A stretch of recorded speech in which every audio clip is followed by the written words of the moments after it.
Think of that one person you know who is brilliantly talented, the natural writer, the gifted musician, the coding prodigy. Now ask yourself, are they actually successful? The world is full of brilliant, talented people who have built nothing. Why? Because the real separator isn't talent. It's persistence, a skill anyone can build. Stick around, and I'll show you how to outlast everyone. The natural talent narrative is seductive. It's an easy excuse. Oh, they're just a natural.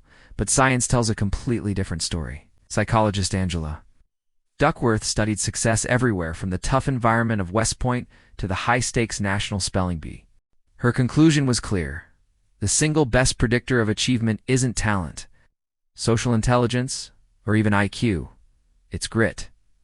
So what is grit? It's a simple combination. Passion plus perseverance for long-term goals. It's having stamina, not just short bursts of energy. It's not about how badly you want something today, but whether you show up tomorrow, especially after a failure.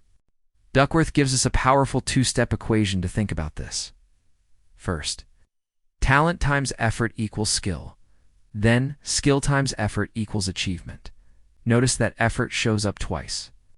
Talent is just your starting potential. Effort is what actually turns that potential into real-world outcomes. This whole myth of talent feeds what psychologist Carol Dweck calls a fixed mindset, the belief that our abilities are set in stone. If you think you're not a natural at something, why would you even try? But persistence grows from the opposite. A growth mindset, the belief that our abilities can be developed through dedication and hard work, that belief is the fuel for resilience and the courage to keep going when things get tough. Now, you don't build persistence by forcing yourself to do something you hate. That's a one-way ticket to burnout. The real foundation is passion, but it has to be the right kind. Researchers make a distinction between obsessive passion, where your self-worth is tied to your results, and harmonious passion, which is aligned with your core values and where you feel in control. Harmonious passion is what powers flexible persistence. It keeps you fully committed, but also adaptable. Lukewarm interest won't carry you through years of effort. Passion is the fuel that gets you through the boredom and the setbacks. Just look at J.K. Rowling. She was a single mother, unemployed, faced 12 rejections before Harry Potter was published. She kept writing because she deeply loved the story and the world she was building. There was no guarantee of fame or fortune. There was only the meaningful work itself. So, step one for you. Don't just set goals, find a mission. When the goal matters deeply to you, persistence feels like purpose, not punishment. If you're ready to reject the talent myth and start building your own unstoppable grit, go ahead and hit that subscribe button. This channel is your toolkit for turning setbacks into success. Now let's get back to rewiring your brain for resilience. Here's the truth. You will fail. Everyone does. The difference between those who succeed and those who don't is resilience. Saying the good news is, you can train it. When we make progress, our brain's reward system releases dopamine, which feels great. But when we face setbacks, our brain triggers stress. The key is to use your prefrontal cortex, the part of your brain responsible for planning and decision-making, to regulate the amygdala, your brain's alarm system. You can do this by consciously reframing failure. Here's a practical move. Start treating failure as data, not a final verdict. Replace thoughts like "I failed, so I'm a failure" with, "Okay, what did I learn from this? Okay, what can I try differently next time?" That simple shift keeps you in a problem-solving mode instead of a downward spiral.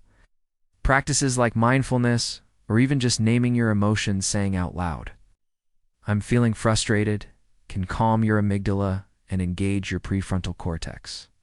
When you repeatedly reframe your setbacks this way, you're literally wiring resilience into your brain. You don't just bounce back, you bounce forward. But grit isn't about blindly headbutting a brick wall over and over again. It's about flexible persistence. That means being loyal to your ultimate goal, but flexible in your plan to get there. Walt Disney was once fired from a newspaper for lacking imagination and even went bankrupt before he finally succeeded. Kept the same North Star, but found a new path. Catherine Stockett's novel The Help received 60 rejections before it was finally published. Colonel Sanders heard no over 1,000 times before he successfully franchised his Kentucky Fried Chicken recipe. The secret is to hold a long-term vision, but maintain short-term flexibility. Set your North Star, then break down the journey into a series of experiments.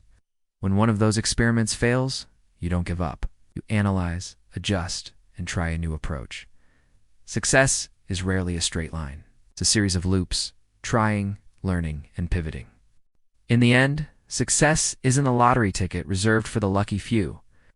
It's a structure you build, brick by brick, with effort that compounds over time. So I encourage you to reject the talent myth. Choose a growth mindset. Anchor yourself in harmonious passion. Rewire your brain to see failures as lessons. And practice flexible persistence. Be unyielding on your dream, but adaptive in your strategy. You don't need anyone's permission to start. You don't need to be a born genius. You just need the will to rise one more time than you fall. Now, I want to hear from you. What's a goal you've stuck with, even when it got really tough? Share your story in the comments below. Let's build a community of persistence right here. Keep going, and I'll see you in the next one.